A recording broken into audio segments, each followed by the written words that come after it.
Husqvarna has a long history that is rich in tradition, starting with the very first Husqvarna factory, established in 1689. From homeowners to full-time professionals, our chainsaws are ideal for anyone who requires first-class quality, durability, and ergonomics. Take a minute to familiarize yourself with the basic components of the Husqvarna chainsaw. They are the cylinder cover, the starter handle, the air purge, the stop switch, also known as the ignition or on-off switch, the rear handle,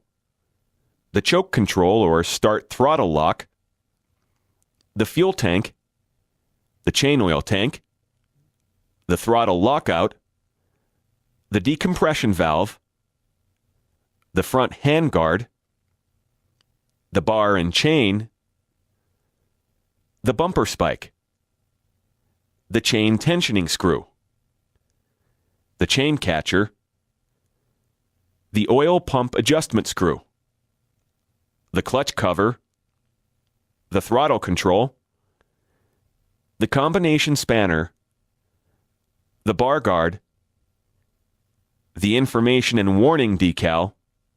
and the product and serial number plate.